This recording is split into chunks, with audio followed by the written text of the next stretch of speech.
Fine. Straight up. You got your ass kicked. Don't be conservative. Tell me I got my ass kicked. You that's did. What I want to hear. 42 points. Do I need to say anything else? What happened in this game? I don't think Draymond should have been suspended at all. Are you out of your damn mind? You are out of your damn mind. Hey, Josh, can you smell? Really? Cooking. The Rock has come back to SmackDown and completely stolen Cody Rhodes' WrestleMania moment. This is total. No, you don't get to talk right now. Oh, really? No. You don't get to talk. No. I am projecting. That's what I do in the media. You guys are afraid to put your freaking takes out there. Yes, that's what I'm doing. You, again, just you like... know how sports media works? This is my job.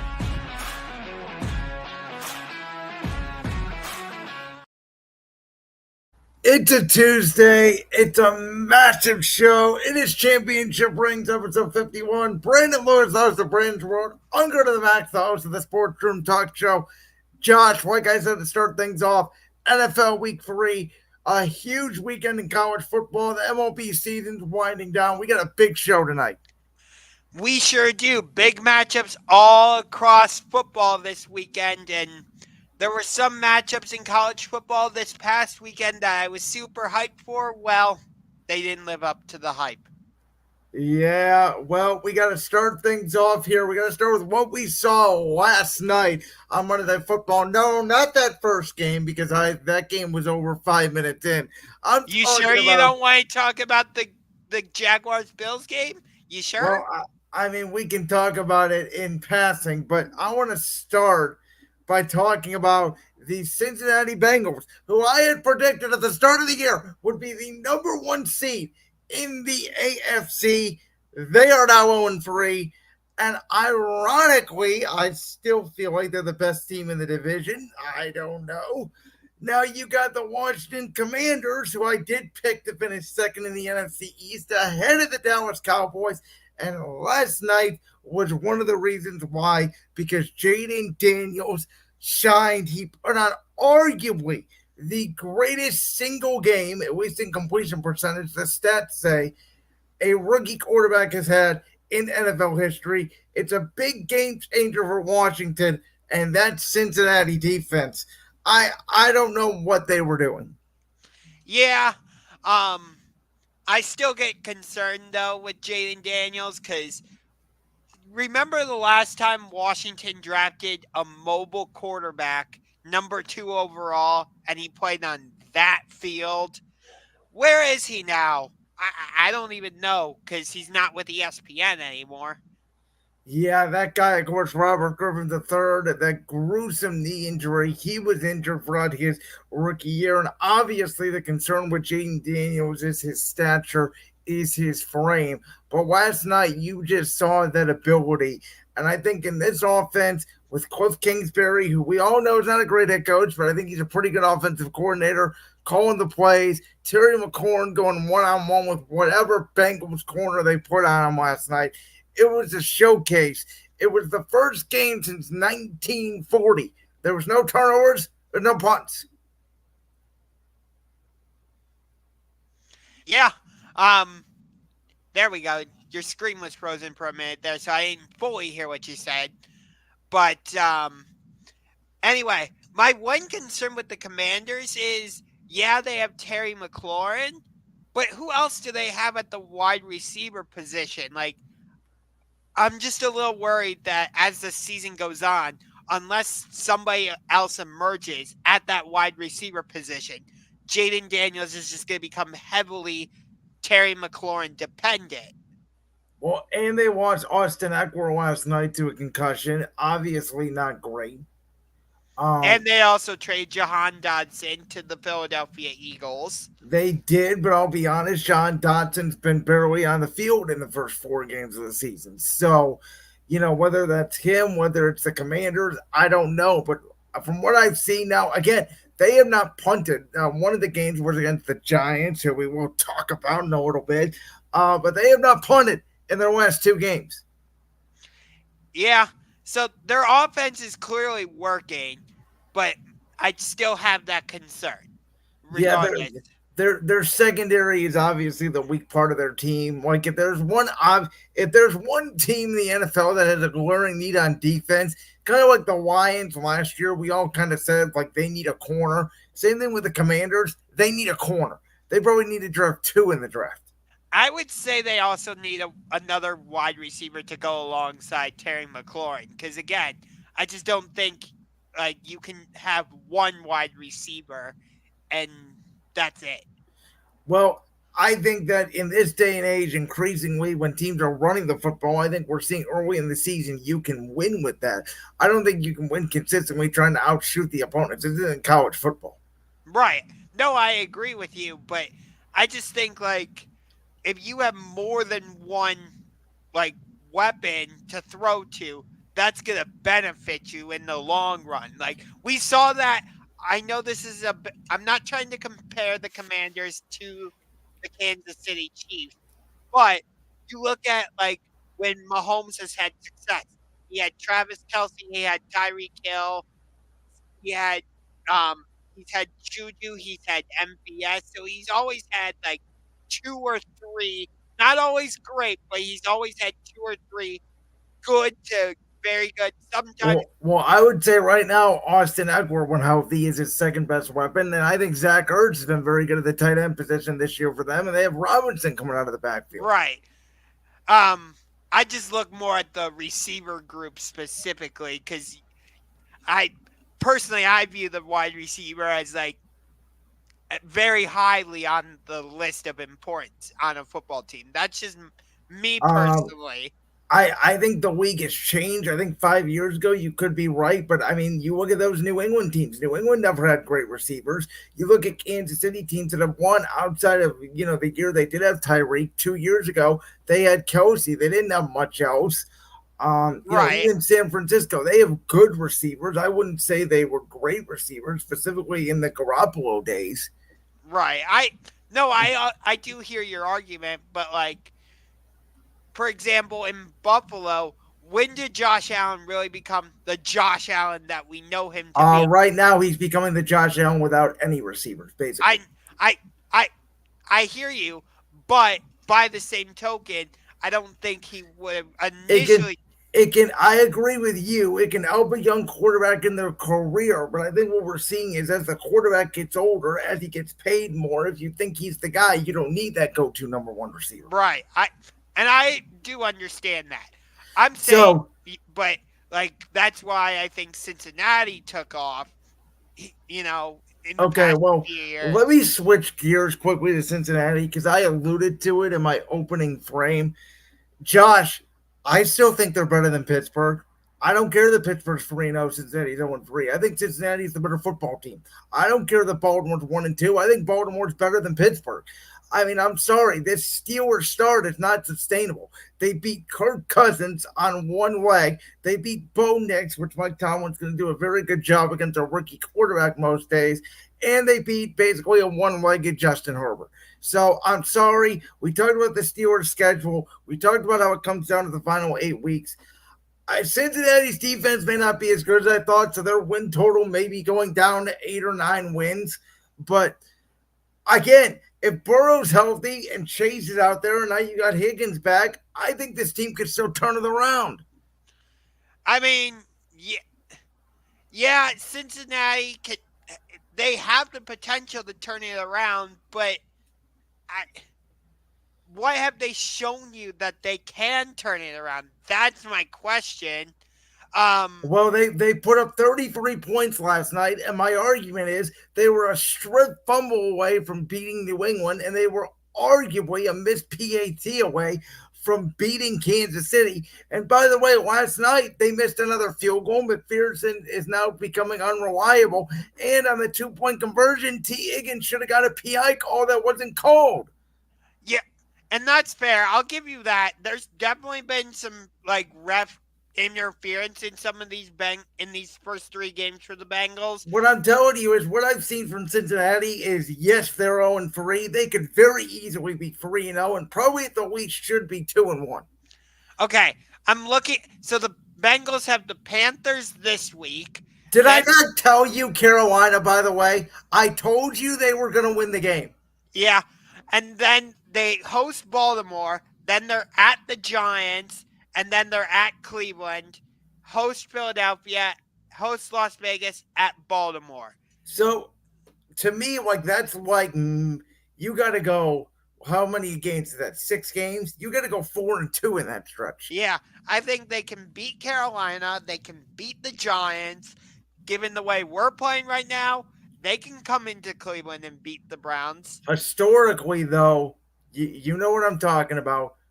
Yeah, I know, but given We'll, the way, we'll, we'll talk about it. I think that they will beat Philly at home. I'll say that up front. I think if the game's in Philly, I'd give the edge to Philly. I think it's because it's in Cincinnati. I think Cincinnati can win that game at home. Vegas is the tricky one. Where is that game at? in Cincinnati, Okay, so that's a benefit for Cincinnati. I'll give Cincinnati a win there. Is the Giants one in New York? technically New Jersey, but New yes. Jersey. Okay, so as we talk about here, which I think, by the way, is we're going to talk about it here. The one strength the Giants do have is their defensive line, and because of that, is that a game they could steal if Malik Neighbors goes off? Yeah, but Cincinnati should win that game. Yeah, um, and at following the the Raiders game, you got at Baltimore on Thursday night football. That's going to be a tough one. Short week playing Lamar in their own division. Yeah, So, all right. Well, I thoroughly enjoyed 3 quarters of this game. I did not enjoy the fourth quarter, but let's be honest, it was all mostly empty calorie stats. The Cowboys got a lucky onside kick, which nobody recovers anymore. Mostly they got beat down in this game 28-6, and Baltimore does what Baltimore does, and they let their foot off the gas pedal. Josh, this is what I said. This is why I told you going into the year I had the Commanders over Dallas in the NFC East because I said the Dallas Cowboys are not a tough physical team. They're all finesse. If you can run on them, if you can punch them in the mouth, they're going to fold. And they didn't do anything to upgrade in the run game. And Micah Parsons looks absolutely lost trying to defend the read option. Lamar Jackson was juking him out of his boots all day long. And until the Cowboys find a way to fix this run defense, which is all about mental toughness and will, I think, more than actual skill. That, we know Dallas has players in the defensive line. I think it's more about toughness than the scheme that they have. They're in trouble. really, Dallas should be 0-3 if the Browns had just decided to follow the blueprint of the Ravens and Saints by just running the football right down Dallas's throat. But don't get me started with the Browns, because That's our next topic, folks. Stay tuned. yeah. Um, just a little preview. I am done with Deshaun Watson, but I'll get to that. But like, why'd you bring Mike Zimmer over if your defense is just gonna play like this? You knew Baltimore was gonna come in and run the football right down your throats with Lamar Jackson and Derrick Henry, and for some reason, Dallas just allowed them to continuously do it. Like, are you not going to make any adjustments? And to be fair, Lamar hit some big plays in the passing game too. But um like it was mostly okay, we're just going to line up with a fullback and Derrick Henry, run the football down your throat and you can't stop it. You know, I want to take this angle that I don't think a lot of people are taking about this game. Obviously, the whole talk about is how, Dallas gave up like 250 yards rushing. But no one's talking about how through 3 quarters, this Cowboys offense put up 2 field goals. And one of them was a 65-yarder by Aubrey. That's Right. it. And this team does not have a run game. And as I told you before the season, I didn't care about Brandon Cooks. Ferguson's a nice tight end. He's coming off that meniscus sprain. He missed week 2. But I told you this team is CeeDee Lamb or bust. If you take CeeDee Lamb out of the game, if you frustrate him, this team has no other weapons, in my opinion, that scare you offensively. I fully agree with you. And I'm just like, okay, Jerry, why'd you take so long to pay Dak Prescott? Why'd you take so long to pay CD Lamb? Like, you knew some of the issues with your offense and you didn't address them in the draft, free agency, whatever. You didn't address them, and now you're dealing with the results. And It, now they have to turn around on a short week, go to New Jersey, and play a very pesky New York Giants team, that's a team which though, who historically Dallas has dominated. I mean, last year's 2 games weren't even close. This should be a get right game for Dallas, but the difference this year may be the Cowboys are starting 2 rookies at offensive line, left tackle, and center, and they don't look like the offensive line that Dallas has had the past few years. And the Giants' strength is what? Dexter Lawrence, Brian Burns, Kevon Thibodeau up front, that defensive line. You can make an argument that's the biggest strength of the Giants football team. I mean, Daniel Jones is coming off of a game where he outdueled $230 million fully guaranteed man. By the So, way, he's done that statistically over the past 2 years. You actually look, Daniel Jones a better quarterback, but yeah. do we just dive into it? I mean, our offensive line was a freaking turnstile. You get a sack, and you get a sack. I am done with Deshaun Watson. DONE, done.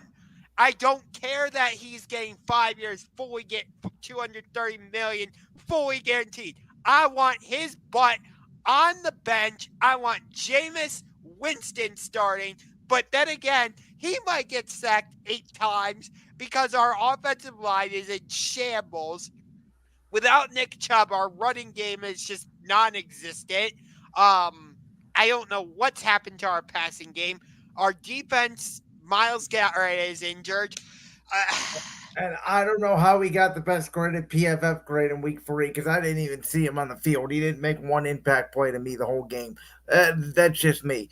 Listen, Deshaun Watson was not good. He missed open receivers. He looks bad in the pocket. And me and you talked about this, a week or 2 ago. He should be benched. Absolutely, I agree. The issue is, though, is what you brought up, which is I'm going to defend Watson a little bit in that I don't know if Patrick Mahomes could have done magic out of that offensive line on Sunday. That was every time you looked up,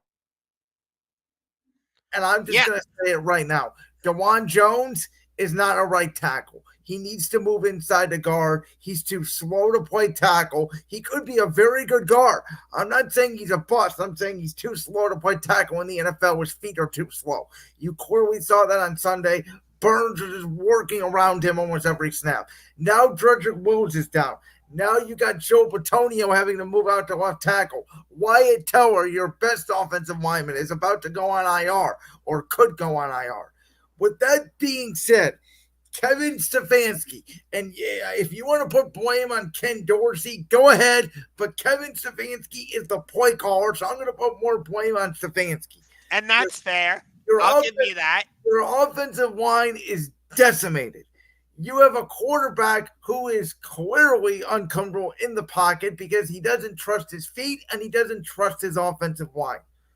Why do you not try to run the football? They did not try till about the 4th quarter, and actually Jerome Ford got something going, and they got back in the game. But I want to make 2 points here. Number one is what bothered me about this Browns team. The score is 7-0, and they get a touchdown called back on a flag. I think it was holding on the offensive line. And the entire Browns team is dancing in the end zone. No, you're talking about the pick six that was called back because I think it was a roughing the passer penalty or Oh, you're whatever. right. You're right. You're right. The When, rough passer yeah, on Daniel Jones, which because all the roughing the passer was penalty was because the guy ran into like Daniel Jones's helmet and barely touched him, but well that's automatically gonna be a flag. I'm by sorry. rule by rule it is automatically a flag. You Right. guys can yell It was the all you right want. call. Absolutely. I'm not Anyway, denying that. you get a pick six, and the Browns are dancing in the end zone. It's a soft look for the football team. So that bothered me, number one. Number two, what bothered me is again, you go into the first half, you are getting your ass kicked. There are no adjustments whatsoever on either side of the ball. I think Jim Schwartz deserves blame for the defensive game plan because it did not make sense at all. They were wanting Malik Neighbors, destroy Martin Emerson all game. They didn't want to, shadow Denzel Ward on him. Malik Neighbors was just taking the game over. They didn't put any pressure on Daniel Jones. Nobody got home on that Browns defensive line, and the offense, the scheme, it just doesn't work. Kevin Stefanski is an under center, outside zone, bootleg quarterback. We've seen teams all over the league: Minnesota, Green Bay, Atlanta, San Francisco. They all run the same scheme. Deshaun Watson is a shotgun, 11 personnel, three wide receiver offense like he ran in Houston. The scheme doesn't work. Can we just admit it now? The scheme does not work. I fully agree with you. The scheme does not work. But do you know who has a ton of egg on their face? So much so that I don't think you can even see their faces? The Haslams, the owners of this team. You're the ones that pushed to trade for Deshaun Watson. You're the ones that back in, I think it was 2014 or whatever, that pushed to draft Johnny Manziel. God, I even hate saying that name. And like, think about it.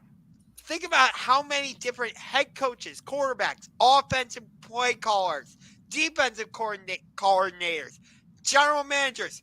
It's been a revolving door for this organization at all of those positions since the Haslams took over. Now, I get it, like, it's been that way even before the Haslams took over, but you look at teams like Pittsburgh, Baltimore, Kansas City, San Francisco, the Rams, for example, New England. They're all stable Green Bay. They're all stable franchises. Like Baltimore and Pittsburgh.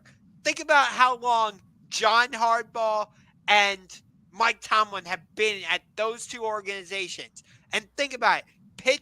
Think about how much success Pittsburgh had with Big Ben, and the fact that on Well, top of what, that, what success have they had in the last 8 years? I'm talking about just in general. Like the Steelers with Mike Tomlin, they have not had a losing season.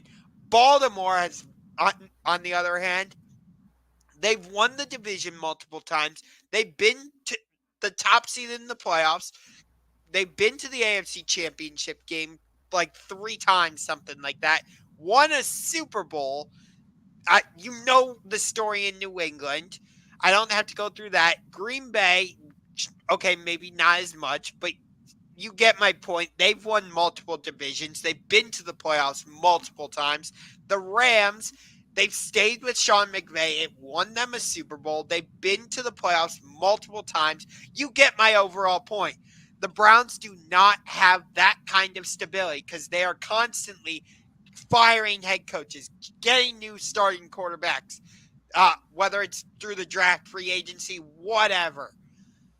Honestly, like, given the way the season is going, the Browns should just tank at this point and go for Quinn Ewers or Cam Ward, somebody. This Because, is the reason why I told you the Browns are not a playoff team. no, This is the reason why I told you the Browns were going to finish last in the AFC North this year. I told you the offensive line was an issue. I told you the loss of Callahan as the offensive line coach was an issue. I told you I did not buy the Stefanski Watson relationship. I I have been never have. I have been right on the Browns from day one this year, outside of the fact that I thought they would lose to now hapless Jacksonville. And when you actually take a look at it, they let the Jaguars back in the game, which we both said was a concerning sign. Let me add this.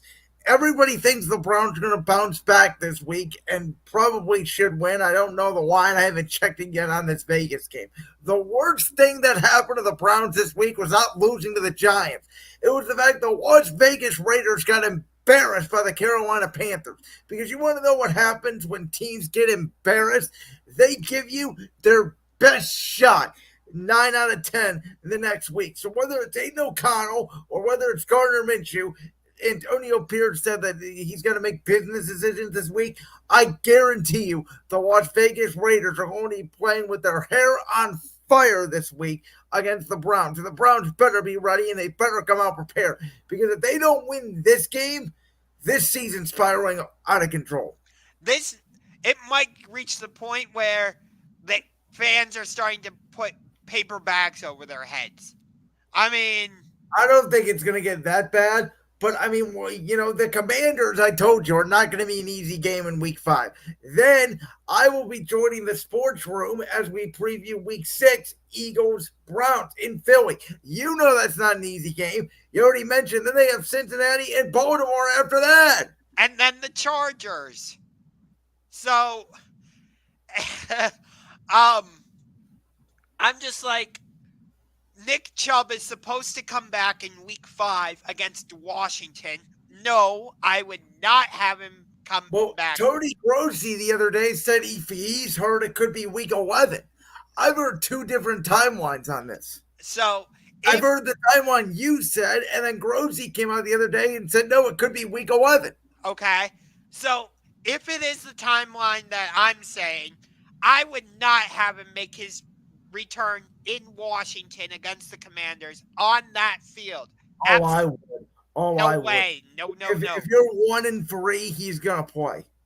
Now, I if would you're not 2-2, maybe not. But if you're 1-3 and your season's on the line, you're playing Chubb if he's ready to go. You're putting him on that field. I don't care if my season's 1-3 and I'm coaching for my job. Because at that point, that's what Stefanski's doing. You're coaching. Think about it. If Watson looks bad, he may have no choice but to go to Winston to save his own arse. Yeah. But I want to flip it to the Giants now before my head freaking explodes. Sometimes I wonder why I'm a fan of this team, but for some reason I'm going to continue to be. But So wait a minute. A great count here. So the Browns are 6.5-point dogs. That's interesting. okay, I did not see that. Last I saw on ESPN, the Raiders were a 1-point favorite. That 6.5 feels huge. Yeah. According to ESPN, it says the spread is Vegas -1. So I'm not sure where he's getting. Okay, so that might be a pick 'em at that point. Which to me, that's right. That 1.5's about right. Yeah, I don't know where he got the 6.5, but as of right now, it says the Raiders are a 1-point favorite, and even though the Browns technically won against Jacksonville, I'm 0-3 because I picked the Browns to beat the Cowboys in week 1. I picked the Jaguars to win in week 2, and I picked the Browns to win in week 3. So while the Browns record is 1-2, I'm 0-3 in terms of my picks. But I want to flip to the Giants again before my head freaking explodes. Because like we were saying earlier, Daniel Jones thoroughly outplayed Deshaun Watson, and it's not even close. Malik Neighbors just exploded onto the scene. And like I was saying, or like you were saying, Kayvon Thibodeau had a fantastic game. Brian Burns had a fantastic game. Lawrence, I forget his first name. Dexter Lawrence. He had a fantastic game. So and I think the Giants defense had like at least 2 interceptions. So they played a great game. They deserved to win. There was no like ref controversial call unless you want to say the roughing the passer call or on the pick six was controversial, but it was the right call. But maybe the Giants are turning it around. I'm not sure. Well, we'll see Thursday night. I want to talk about my game because this game took 15 years off my life. Oh my God. For the love of God, do we know what a field goal kicker is? 4 straight possessions in the red zone. Jalen Hurts interception. Jalen Hurts fumble. Turnover on downs. Turnover on downs. We dominated the New Orleans Saints. We turned this team back into a pumpkin. You take away Raheem Shaheed, you bottle up Alvin Kamara, you stop the Saints offense. Jalen Carter had an all pro like game. A game that you always would tell me Aaron Donald would have. That's the game Jalen Carter had on Sunday. Absolutely destroying the Saints offensive line. Zach Bond making tackle after tackle. Quinyon Mitchell having another couple pass breakups in the secondary. We moved the ball. Saquon Barkley, 140 yards, big touchdown. And that was even after he didn't touch the ball in the first quarter. And Dallas Goedert coming through on a play, 3rd and 16, where it was man coverage by the Saints. Actually, Dodson, the guy that we were talking about earlier for Washington, creates a nice pick for Goddard, allows him to get wide open down the sideline for the game-winning touchdown. We should have won this game by a lot more. I swear it was like I was watching Brandon Staley coach. I didn't understand not taking the field goal when it was 3-0 going into halftime and tying the game. I didn't understand why he didn't take the field goal midway through the third quarter when it was a 3-0 game. This game shouldn't even have been close. So I feel better about my defense. My offense, I think, will get there. And Jalen Hurts is alerted to the end zone. That's a very funny comment. I appreciate it. Again, I think there were some good signs. I think there were some bad signs. I am concerned though about Devontae Smith being out multiple weeks after a dirty hit that no one is talking about from the Saints linebacker, and I don't have his name, but it was a play where Devontae Smith's forward progress was stopped. Saints linebacker comes up, knocks him in the back of the head, and knocks Devontae Smith out with a concussion. So glad we got the win, but very stressful. Before I dive more into this game, let's just talk about the fact that the Dallas Cowboys were the only NFC East team that did not win this week. How about the Think Carolina about that. Panthers? Panthers were the only NFC South team that won. That's true.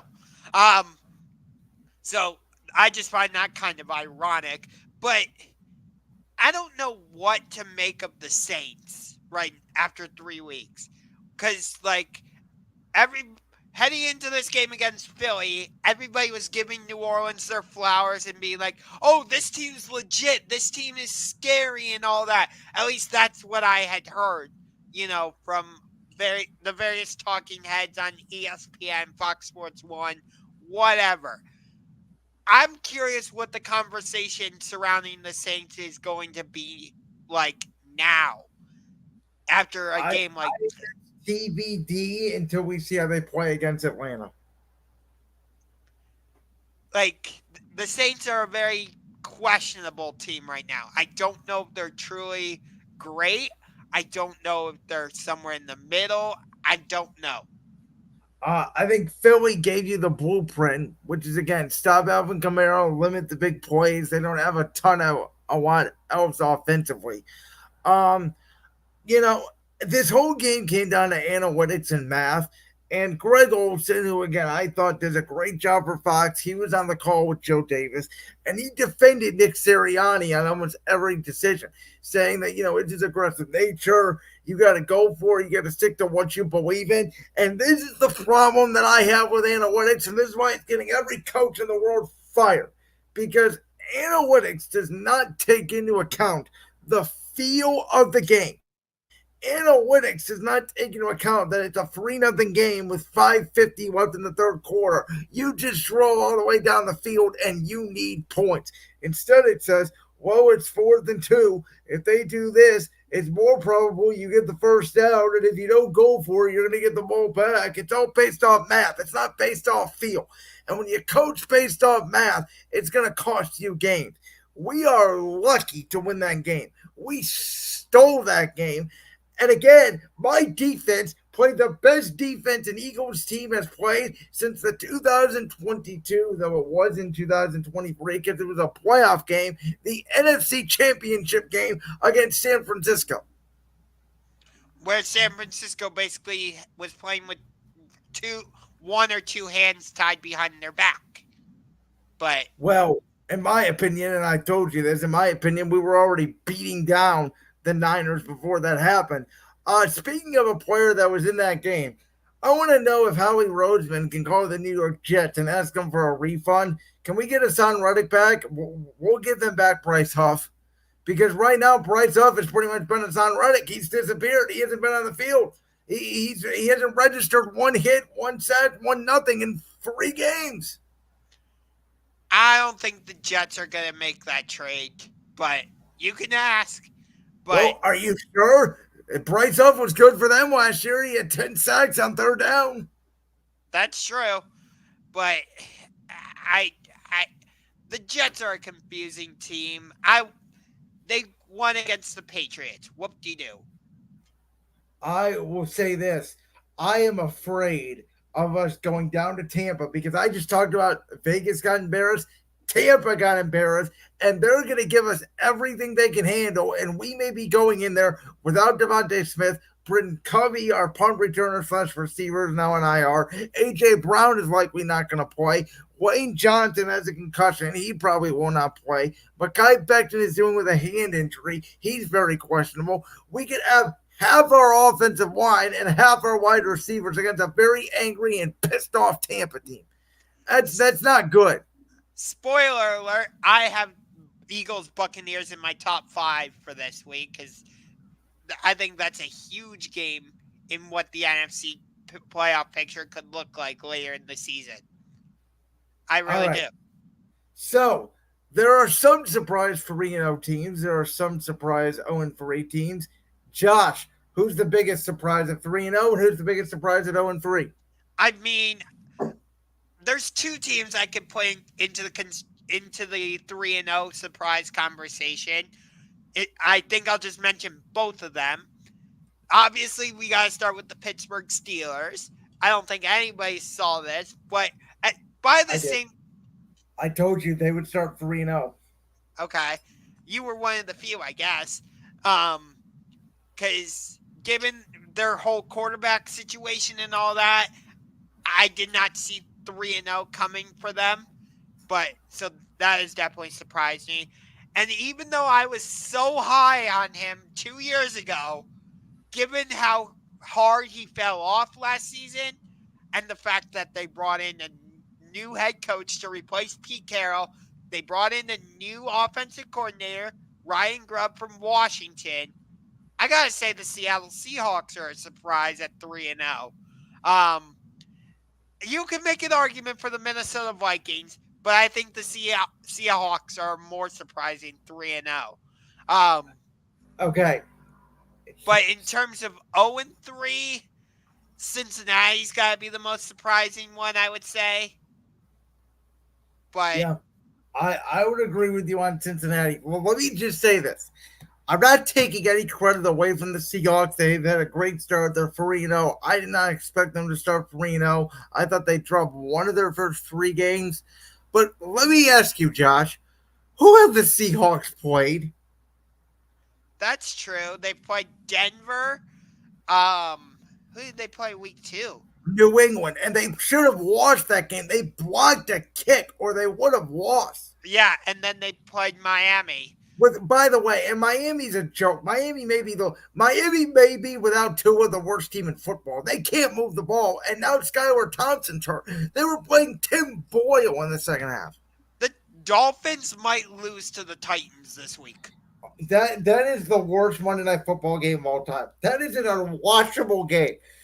Thank God the Seahawks and Lions started at 8:15, and thank God I can do something 45 minutes before that because I don't, and again, I can watch bad football. That might be worse than Zach Wilson and the Jets against the Raiders last year. Remember the Raiders Vikings game last year that was like 0-0 to the fourth quarter or whatever it was? I said I couldn't take my mind off it because it was such an, to me, it was captivating football to see who could be worse. These two teams stink. I mean, they stink. Do you remember that Jets Dolphins game a couple years ago that was terrible? It was in the final week of the season. That might have been why, because it was the final week of the Yeah, year, so I don't and remember it. I think the Um, Dolphins were trying to get into the playoffs. Um, okay, so back to the task at hand. I think the most surprising 3-0 team is the Minnesota Vikings because you said you could make a case for them. I'm going to make a case for them. Week one, they beat the New York Giants. Whoop-de freaking do. Week two, Josh, who did they beat? A healthy minus Christian McCaffrey San Francisco 49er team. And not only did they beat them, they made Brock Purdy see ghosts. And by the way, who did they just beat last Sunday? And not only did they beat this team, they beat them badly. And they made this guy who didn't see ghosts at all last year see ghosts. Your man in Houston, C.J. Stroud. Not only that, but who outside of Josh Allen, right now, in my opinion, for 3 weeks is the MVP of the National Football League? Sam freaking Darnold out of USC, because I said going into this year, I said the Vikings were going to be the best fourth seed in their division. Well, they're not the best fourth seed. I'll tell you right now, they got a big game this week against Green Bay. I'm going out on a limb. If the Minnesota Vikings go into Green Bay, whether it's Jordan Love or whether it's Malik Willis, if they get a W, if the Minnesota Vikings start 4-0, you can mark it down right now. They're going to win the NFC North. the Detroit Lions might have something to say about The that. Lions have not looked that impressive to me. They barely beat Arizona. They finally figured out how to run the ball. And by the way, you can make the argument that if the Rams just didn't get worn out in the fourth quarter, the Rams had them beat. Yeah, but I don't think we can just dismiss the Detroit Lions like that. No, you But can't. But have you seen what these Vikings? I mean, they're lighting up the scoreboard and they're shutting down people. oh And yeah, Ryan Flores is out to get another head coaching job. He is becoming this year's version of what Jim Schwartz was last year, which is the best assistant coach in football. yeah. Brian Flores is putting on a masterclass in terms of disguising defenses. You think you're getting one look from the Vikings, and it turns out to be something completely different. And Uh, so so let me real quick talk about Pittsburgh because let me break down the schedule for you going into the year. Week one, nobody had them beating Atlanta for some reason. I never understood it. I always had them beating Atlanta. That was Arthur Smith's roster. Arthur Smith knew the whole team. Week two, I thought was going to be a little bit more of a dicey game. You're going in Denver. You're going in that altitude. Bo Nix, rookie quarterback. I thought at best it's a 50-50 game, but I thought they could pull it out. And then the Charger game, I said, Chargers going west to east coast 2 times in a row. Chargers were going to start 2-0 with 2 easy victories. Harbaugh was going to suffer his first loss in Pittsburgh. Now, I had them losing this game initially to Indianapolis when I did my schedule prediction and had them going 3-1. But I got to tell you something. Anthony Richardson, if you're a Colts fan, I feel so bad for you. So, Josh, you had the Indianapolis Colts making the playoffs. And I am here to tell you, I backed you. I wanted to believe in the Indianapolis Colts. I've watched Will Levis. I've watched Carson Wentz. I've watched Bailey freaking Zappi. I've watched Zach Wilson. There may be no more frustrating quarterback that I've ever watched. And I'll include Deshaun Watson in this than Anthony Richardson. And I'll tell you why. The potential's there, man. He can make the most difficult throw you ever see in your life, but he can't complete a 2 yard check down. I've never seen a quarterback miss the easy throws, yet he makes the most difficult ones. Yeah, you go back to that Houston game, he was throwing absolute gems like deep down the field. And then you turn around and you look at the Chicago game and you're like, okay, the pass is wide open in the end zone. What are you doing? Um, so I like this comment. If the Seahawks win another game, Josh will cut his hair off. I don't know about that. Uh, but I mean, you look at the 0-3 teams. You got Cincinnati there. That's surprising. Tennessee, 0-3. Not surprising. They're a mess. Um, and Tennessee and Cincinnati are the only 0-3 teams in the division. Jacksonville. No, Jacksonville. I'm sorry. Jacksonville may be actually more. What the hell has happened to Trevor Lawrence? By the way, Doug Peterson's going to be coaching in Kansas City again by week 6 because he ain't making it through. Because in my opinion, if they lose to Houston this week and they go to 0-4, season's over. You might as well pack up shop and start looking for another quarterback and another coach. Trevor Lawrence has turned into 2020 Carson Wentz. And I don't get it. Like, the Jaguars just gave him a massive contract extension, and you turn around and play like this? By the way, they should have had Miami beat week 1. They had them beat, and obviously that fumble by ETM might have changed the whole season. They could have beat the Browns in week 2 if it wasn't for that safety that 95 caused. And then obviously last night, oh my God. Did Jaguars even know Buffalo? Where do they think they were? Hawaii? I don't know. That game was That game unwatchable. wasn't even competitive. And remember, they beat Buffalo in London last year. Yeah. And Josh Allen, or no, I'm sorry, Josh Hines Allen had a great game against, well, Josh Allen. Yeah, I don't know. I think Cincinnati's going to be fine. Like we talked about, I think they bounced back against Carolina. Jacksonville, I'm ashamed to say it, I picked the Jags to win last night. I thought the Jags season was on the line last night. When you come out like that, you're 0-2. How we did not see many 0-2 teams on Sunday play bad. We saw Baltimore play with urgency. And even though the Bengals lost, we saw offensive urgency. They couldn't stop a nosebleed, but we saw offensive urgency out of Cincinnati. We saw a Jacksonville team last night that, to me, I'm just going to say it, they look like they already quit. Carolina, even. Carolina, I told you, Bryce Young was the issue. And he told, can we move the ball? I mean, Jesus. I mean, I wouldn't say Bryce Young is the only issue with Wait, Carolina. listen, Carolina's got issues, but I'm telling you throughout the offseason, they have some players. They're not total garbage. I really believe that. Okay. We'll see. Let's get to our Seahawks Lions Week 4 preview because this is a massive game. I can't wait for this matchup. You got the 3-0 Seahawks going on the road to take on the Lions. These two teams over the past couple of seasons have put on fantastic games. I think both have been in Detroit. And Seattle won both of them. Yeah, where in these last two meets, off defense, I should say, has been optional because the final scores have been like 38-35, something like that. The one went to overtime. I don't remember that was 2 years. I think that was the one 2 years ago. The one last year went right down to the buzzer, I think.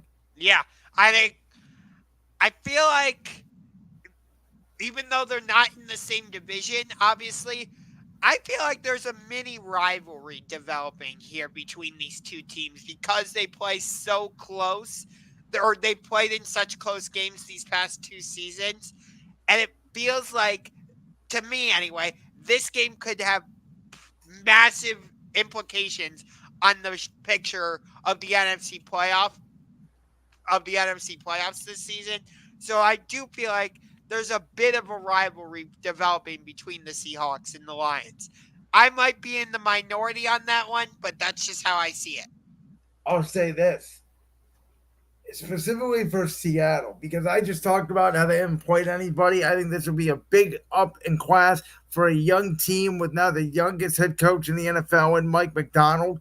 Um, but if Geno Smith and the Seahawks pull out this victory, Josh, they will have the fast track, in my opinion, to the number one seed in the NFC. Oh, I wow. I think this is the game because the Rams are in a very tricky spot this week. They're going to Chicago, a desperate Bears team, still down a bunch of receivers, still down a bunch of linemen off an emotional high, west to east coast. You generally get a pullback. That's a little bit of a trap game, in my opinion, for the Rams. Now, San Francisco has New England, but I'm going to say this up front. Brock Purdy is day to day. Javon Hargrave is out for the rest of the season. No Debo, no Kittle. You got Ayuk and Purdy who are not on the same page. Jennings is good, but I'm telling you, I don't think New England's going to win the game, but there is a world where that New England game is either a 50-point blowout or it's a lot closer than people think. So, I could see a scenario where if Brock Purdy's banged up and San Francisco's without a majority of their weapons, I could see a scenario where New England just runs the heck out of the that's football. what I'm saying.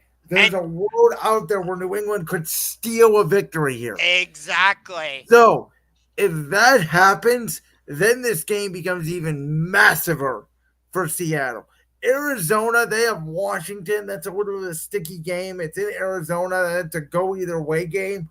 Um, but I'm just looking at if the Rams lose and the Niners lose, and Seattle beats Detroit, Seahawks are have momentum galore. There should be Yeah.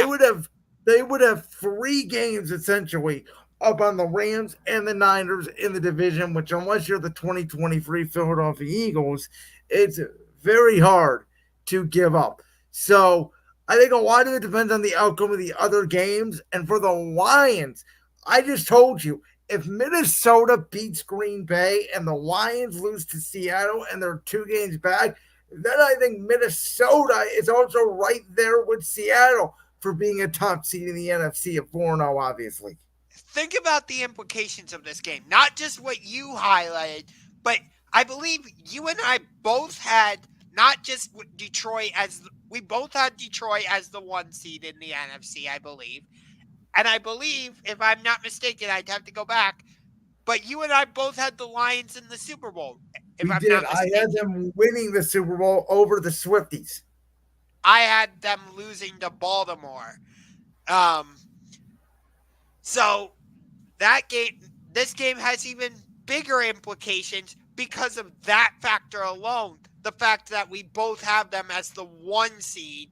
Well, It, I don't know. You don't necessarily. I mean, it does help. It will help for golf to get the one seed. I agree with you. But right now, the NFC just seems wide open. yeah. And Um, their division. I told you this year I wasn't in love with Seattle. I thought it would take some time for Mike McDonald to get acclimated. You know what? This is the prove it game. If they go out there and they win by a point, they don't have to make it pretty. They can win 13-12. I don't care. Just win. And you will have cemented yourself as a top, I would say, top four team in the NFC.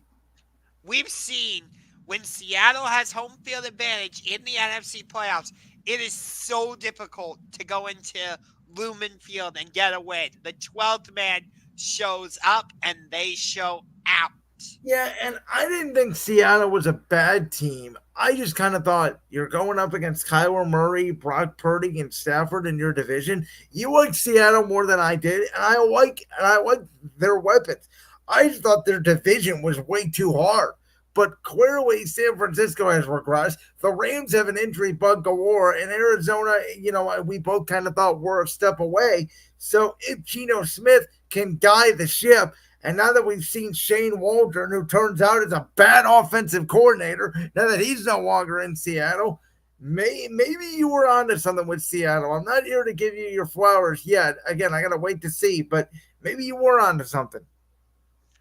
I think this game will have major implications for not just their respective divisions, but the NFC as a whole. I can't wait for this game. All right, with that in mind, Josh, Our top games for week 4 of the 2024 NFL season. Here we go, our last NFL topic for the day before we get to the big game in college football, Georgia, Alabama. For me, my top 5 games, I'm going to go from 5 to 1. Now, number 5 was very tricky. I could put a lot of games here at the number 5 spot, but I put in one that's a little bit different that I don't think a lot of people are going to have on their bingo cards. And I put this game on, I'll explain why. The game is the 1 o'clock game between the Los Angeles Rams and the Chicago Bears. And the reason I put this game on is because, in my opinion, Chicago needs to win this game. You know how high I was on the Bears coming into the year. It has not looked great. They're 1-2. They should be 0-3. They barely beat Tennessee. They looked awful against Houston. They looked awful against Indianapolis. Caleb Williams thrown the ball 52 times. They're running speed options where 4 offensive linemen are on the ground. The hell are we doing, Chicago? If they lose this game, Matt Eberflus better start filling out unemployment papers, because we talked about it. I told you at the start of the year, I was high on the Bears. My one concern was the coach, and that concern at this point has been validated. Eberflus, Hard Knocks, and HBO, credit to their crew. You sold me on Matt Eberflus, and as somebody tweeted out today, you sold me on Matt Eberflus, and we completely forgot he's an idiot when it comes to the offensive side of the ball. The Bears have no offensive identity. Expectations are high, and they need to win this game. And the Rams cannot afford to go to 1-3 in that division. We just talked about it with all those weapons. I think it's a sneaky good game in the 1 o'clock window. Number Okay. 4, I put this game down at 4. It would have been higher on my list if it wasn't for the injuries. Eagles, Bucks. I just told you I'm very concerned about the injuries on my offense side of the ball. Devontae Smith, A.J. Brown, Mekhi Becton, Wayne Johnson all may not play.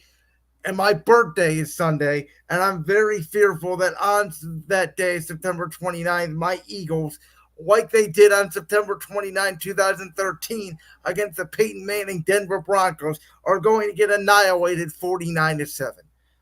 I don't feel good about this game. I think Tampa's angry. I think Philly is all beat up.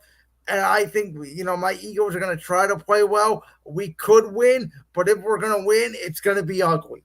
And if we fall behind early, it could get ugly. I think there's a lot riding on my defense this week until my offense gets healthy again. Third game on the West. We just talked about this game. Another game in the 1 o'clock window. Vikings, Packers, for potentially the lead in the NFC North. Who would have thought Minnesota 3-0, Green Bay 2-0 without Jordan Love? We don't know if he's going to play or not, but I'm telling you this. If he does not play, Brian Flores will be ready to defend Malik Willis, Josh Jacobs, and that running attack. The number 2 game on my list is the game we just talked about, so I won't go over it more. Seahawks, Lions, Monday night. And the number 1 game on my list, Sunday Night Football. The MVP of the week currently, Josh Allen, Lamar Jackson, a rematch of the AFC divisional round in 2020. That was in 2021. Buffalo won that game 13-3. Lamar Jackson, the Ravens cannot afford to go to 1-3, especially if Pittsburgh's going to go to 4-0 if they beat Indianapolis. Who knows what the Browns are going to do against Vegas, what Cincinnati's going to do against Carolina. There's more pressure on Baltimore here than Buffalo, and can Zach Orr, the new Ravens defensive coordinator, have answers for number 17 in Buffalo. That's my top 5 games. Okay. I like it. Let me first give you an honorable mention of a game that just missed my list. In the 4 o'clock window out in the desert, Commanders Cardinals. That game just Because missed my list as well. You got the Commanders at 2-1, you got the Cardinals at 1-2. I think we both kind of said, well, we said the Cardinals could be a very feisty team in the NFC. I wasn't as high on the Commanders as you were. I thought this might be a year of development for Jaden Daniels, but here they are, 2-1, leading the division. Let's see if they can take it into Arizona. So that's my honorable mention. Number 5, I'm going to a game that you did not have on your list. I'm going to the heart of America, or I think it's called the heart of America, Indianapolis, Indiana. Pittsburgh at Indianapolis. You got Pittsburgh coming in at 3-0. You got Indianapolis coming in, I believe, at 1-2, if I'm not mistaken, or 2-1. I'd have to double check the record, but either way, we talked about it. Indianapolis is 1-2. Okay, Indianapolis is 1-2. Thank you for double checking me on that. But Anthony Richardson, you mentioned it earlier. He has been one of the most frustrating quarterbacks in the league, but you see the potential there.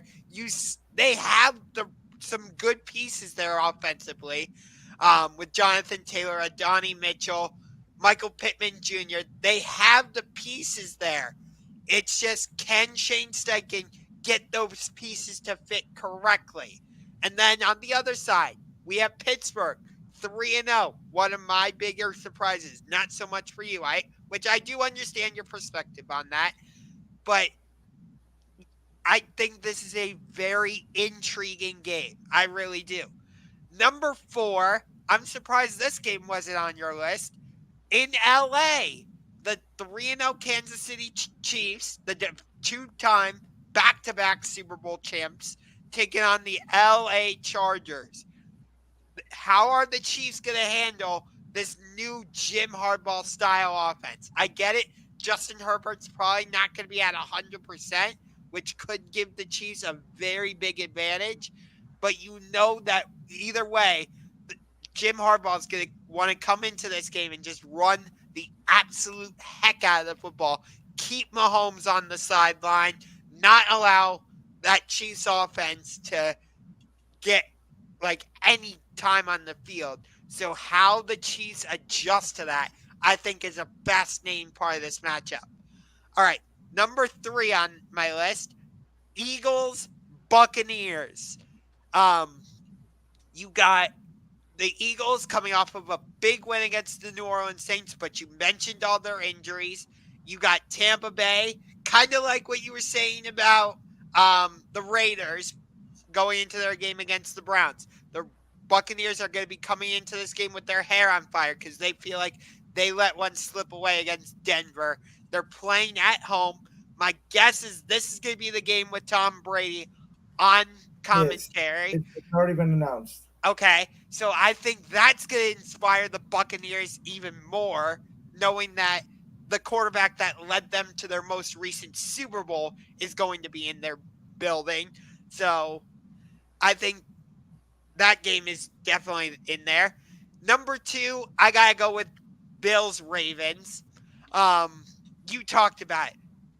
I would agree with you. The current MVP of the league in Josh Allen going against Lamar Jackson. These two guys have played on Sunday Night Football a couple times. I forget who has the edge right now. I think it might be Lamar, but I'd have to double check. But again, you got Buffalo 3-0, but now they're stepping up in weight class, going to Baltimore, because I feel like we haven't really seen Buffalo get tested too much yet. But now you're really going to get tested. Going to Baltimore, facing that offense, Derrick Henry coming right down your throat. How does Buffalo's defense handle that? And then at number 1, it's the game we just talked about on Monday Night Football. Seattle Seahawks heading to the Motor City to take on the Detroit Lions. Like I said while we were just talking about, I think this game has massive implications for the picture of the NFC playoffs, and I can't wait for this game. You're Okay. you're probably a little surprised I don't have Vikings Packers on there. That would be my other honorable mention. I just think that Steelers Colts and Chiefs Chargers just has some interesting elements to it that catch my attention just a little more. Can I explain why I don't have Chiefs Chargers on the list? Go ahead. I don't think Justin Herbert's going to play. Okay. And you know what? That's a fair argument. I Here's what I look at, and I don't know if you realize this or not. The Chargers have a bye next week. And that's a factor for me because of the fact I don't think he should have played against Pittsburgh. I'll be honest with you. I think they should have sat him against Pittsburgh. You let him get more rest. He comes back this week against Kansas City, and then you get that bye. That's when that's what I would have done. Because they played Herbert, because of the fact that he left the game, Steve Spagnuolo is going to know they're going to want to run the football. They're going to send a lot of blitzes Justin Herbert's way, and they don't have the best weapons on the outside. And Joe Alt, they're pretty much all pro right tackle already from Notre Dame. He's hurt. He doesn't look like he's going to play in this game. Derwin James got suspended for this game for basically too many violent hits. So with all of those factors, even if Herbert does play, he's not going to be 100%. There's a reason why this line started at Chiefs minus 1.5. It's ballooned all the way to Chiefs -7. So Vegas is telling you Herbert's not going to play. and again, I hear everything you're saying, but even I still think even if Herbert doesn't play, Hardball's going to want to run the heck out of the football, and seeing how that schematic chess match goes between him and Spagnola is just going to be it's just one of the fascinating aspects. That's why I put it on my list. But I do hear your argument. Let's talk about what could be the biggest regular season college football game in the history of Tuscaloosa in that stadium. Number 2, Georgia. Number 4, Alabama. Carson Beck, Jalen Milroe. Let's go. College game day is going to be there, so Nick Saban's going to get a hero's welcome. We've seen these two meet up in the national championship, SEC championship. They played once in the regular season a couple years ago. Alabama won that game. I believe that game was also in Tuscaloosa. Yeah. This is the biggest game of the season to this point. To this point, I think there will be one more bigger game. It will be Georgia and Texas in a couple weeks. Now, the biggest thing here for me is this is Kalen DeVore's first big test. Yes, they went to Wisconsin, but Wisconsin is not Georgia. And Georgia may not have the offensive pieces that they had a year ago. I think they really missed Brock Bowers as that big tight end in the middle of the field, and they almost lost to Kentucky. So Georgia's not as deep as they were a couple years ago. I don't think they have the talent defensively or offensively, but this is still Georgia, Alabama. It's not going to be a blowout. It's going to be a very physical game. For me, this game comes down to, does Kalen DeVore, who's more of an offensive coach as opposed to Nick Saban, does he have more tricks up his sleeve against Kirby Smart that Georgia does not know about? Can Jalen Milroe scrambling using his legs is more of a playmaker? Can he make more plays than Carson Beck, not only in the passing game, but in the running game? I believe both those answers are yes.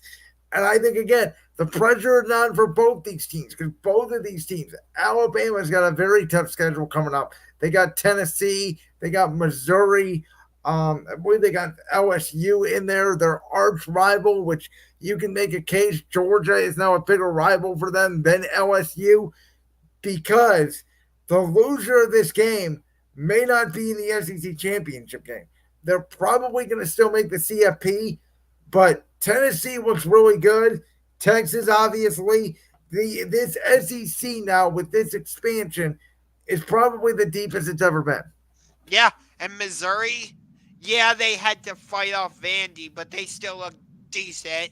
And I thought Tennessee Oklahoma would be a better game than it turned out to be. I was very disappointed about that. Score does not indicate Tennessee, in my opinion, dominated that game. And that's what I'm saying. I was very disappointed. I was so excited about that game. Oklahoma making their SEC debut, prime time, college game day, the whole 9 yards. I was so excited, and it did not live up. But looking at this matchup, it would not surprise me if they have a few designed quarterback runs for Jalen Milroe in this game to try and keep out or Georgia's defense honest. Because we saw how Kentucky, they didn't do a lot of designed QB runs, but when the quarterback did get out, it did give Georgia problems. If you go back and watch that game. So I could see Alabama looking at that footage and saying, okay, let's try and incorporate some designed QB runs and get Jalen Milroe moving. That way, you bring some of those safeties down into the box to accommodate for that, and then boom, you allow those wide receivers to just work one on one, and you know Alabama's going to hit those deep passes constantly. As always, when it comes to this game, it's going to come down to who can set the line of scrimmage, who can have big plays in the passing and the running game, and who can limit their turnovers. I think this is a defensive battle. I think it's, 14 to 10, 17, 14, 2017, somewhere around there. I don't think there's going to be a ton of points put up. I think in the end, this game may come down to who has the ball last. And I think, again, at home, Alabama crowd fired up. Georgia offensively hasn't looked as good. Remember, they were struggling against Clemson in the first half. Now they turned it on in the second half, but that gave you a little bit of concern right there, where Alabama, mostly just took out Wisconsin. Um, So so let me ask you this question. We were talking about this a little bit earlier, how the Buccaneers might be inspired by the fact that Brady's going to be back in the building calling that game. I know Nick Saban's not necessarily going to be on the call, but he will be back in town for college game day. Does that give Alabama some extra motivation going into this game? I'll give you a better one. It wouldn't surprise me if Nick Saban's the last face those players see before they walk out of the tunnel. Ooh. So either way, does that give Alabama some extra motivation? I think it could. It's Georgia. I think there's going to be a lot of emotions early. Kalen DeVore, his first big game in the SEC, but Kalen DeVore has been a big coach and he's won everywhere he's been. And I correct me if I'm wrong, but I thought he had some time at Alabama before going to Washington. I could have swore he was with Nick at some point. I Um, don't think so. I could be wrong on that, but Kalen DeVore is a winner. Um, and again, I think there's going to be a lot of emotions early. It's going to be who can control the emotion. I think it's going to be, you're going to see a lot of sloppy false starts, bad plays early, settle it down. And the second half, I think we'll pick up. We're going to see a lot more action, but I think it's going to be a very competitive game. I don't see a blowout on either side.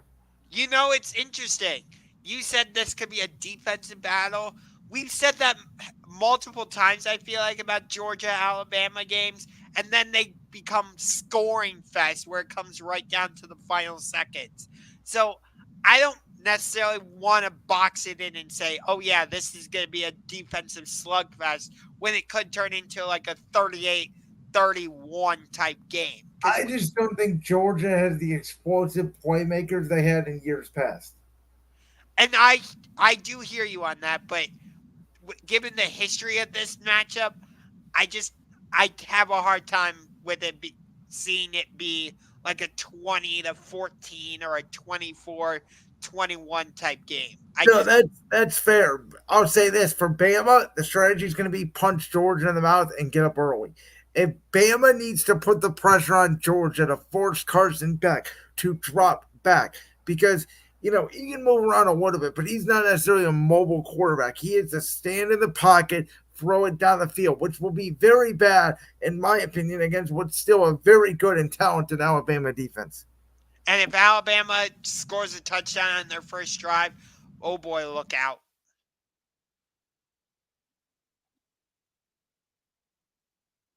Um I think Brandon might be frozen here. I'm not sure. I'm not sure what's going on here, but we're going to wrap things up by talking about the Major League Baseball season winding down. And first thing I want to get to is the fact that the Oakland A's are playing their final regular season home games this week when they host the defending World Series champions, the Texas Rangers. Um, don't know if Mount Davis is going to be open for these 3 games. I know A's fans were pushing for that, but we'll see. Um, but it, the A's should be staying in Vegas. They really should be. The fact that John Fisher just kind of screwed over. You back now? I'm back. Okay. The fact that John Fisher has basically screwed over the city of Oakland, eh, I don't like it. I feel bad for the fans of Oakland, and I. It sounds like things aren't a done deal yet in Vegas 100%. So even though they're going to be in Sacramento these next couple seasons, I could see a scenario where they end up coming back to Oakland. Well, we'll have to see on that.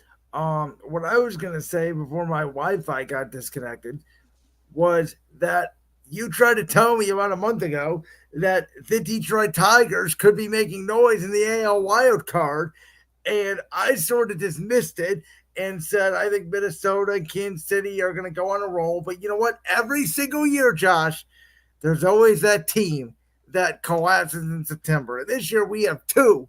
Now I think one of them will probably make the playoffs. I don't know if you agree on that. I don't think Seattle's going to make it.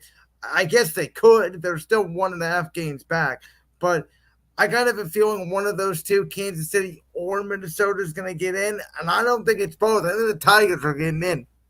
Yeah, I've got the Tigers and I've got the Royals. I think Minnesota misses out. And boy, Um, remember a month ago, this kind of goes back to our Guardians a little bit. Remember a month ago, it was after the show. We were just chatting a little bit. We were talking about, like, oh boy, Minnesota could take the division. Kansas City could take the division. What happened now? exactly. Um, in terms of the Guardians, though, congrats to them on winning the division, but they gotta catch the Yankees and win that number 1 seed because if they Very don't, unlikely. It's if very they unlikely. They got to win out, essentially. yes, and that's gonna be tough because they got 2 against Cincinnati, and then the Houston Asterisks come to town to wrap up the season, which that series could be huge because right now the Guardians are the 2 seed, which means they would play the winner of that wild card series between the Detroit Tigers, I believe, and the Houston Asterisks. I would favor It's Houston. not necessarily Detroit. Detroit right now, I think, is the 5, or they're tied with Kansas City. So Okay, so it could be Baltimore as the 4 seed. But if Houston, either way, if Houston wins that series in the wild card, I would not pick the Guardians to win in the ALDS against Houston. Not when Altuve and that whole crew has been to 7 straight ALCSs. They've been to multiple World Series. Granted, their 2017 World Series championship is not legitimate. I don't care what the history books say. Um, that title has a asterisk next to it. Probably some garbage cans banging in the background. But they've been to which is multiple world. cool. Huh? Go ahead. I'm sorry. No, what were you saying? Oh, which is why I know that you're saying that series could be pivotal against Houston. I don't think it's going to matter. I think the Guardians are already going to be locked into the 2 seed. I think Houston's already going to be locked into the number 3 seed. You can pitch whoever you want. Don't give the trash cans any tip of pitches because I think they are going to win that wild card round, and I think they're going to be right back here in a week to play us in the divisional round. And if it's Houston going against Cleveland, sorry, Cleveland fans. I think the season ends. We saw these 2 teams play each other in the ALDS back in 2018. I know they're both very different from then, but we saw Houston swept that series. Maybe the Guardians win a game, but I could see a scenario where Houston sweeps that series, even though it starts in Cleveland. I'm not ready to pick that series yet. I'm telling you right now, that would make me very nervous. I think the National League is just unpredictable. I don't know what to make of the Phillies. Otani, congratulations on your 50-50 season. We'll see if we can get the Dodgers over the top this year. San Diego is like 40-16 or something like that in the last 56 games. They're hot right now. They're technically not out of the NL West race. Milwaukee is a very good team this year. So like to me, I think everybody kind of feels that the American League is sort of Yankees, Orioles, Astros, Guards, in that sort of order, maybe. I'm not sure. The National League to me is whoever gets hot. Yeah, I could. I mean, the Braves are still in the mix. The Mets are in the mix. Now, Arizona, those two San. play each other starting tonight. Yeah, so I would pick the Mets to win that series. Because I think the Braves are still in the mix, but all their injuries are have to catch up with them at some point. Yeah, but But I mean, this is going to determine who gets that last wild card spot in the National League. yeah, and we could see a scenario where Arizona goes on a similar type run to last year. We've seen it. So And they is either the five. They would either play San Diego or they would play, I believe, the Brewers. yeah, and well, who knows what you're gonna get with the Brewers? I Exactly. So the National League is wide open. Next week will be the start of the wild card round. We'll make our official World Series predictions like we did a year ago. At that point, um, but I think it's going to be just like last year. I think it's a very open postseason. The one thing I will say that in defense of our Guardians that may go in our favor no matter who we play, I like Ben Lively. I like Tanner Bybee. I think Gavin Williams, very good. I think you have a good top three. If the Guardian starters can just get the game to the fifth or the sixth inning and into 1 or 2 run game, they will have a good shot to win because that bullpen is lights out. yes, but that's where I have some. That's where I get nervous because the Guardians have had to use that bullpen a lot this season. Is there a scenario where by the time we get to the postseason, they're worn down? Is that don't you Um, think that's a legit concern? I think it was a month ago, but I think they're getting hot again. And I think in baseball, statistically, the best bullpens are right there at the end of the season. They don't get worn down. It I mean, we did see it with the 2016 then Cleveland Indians with how they use their bullpen.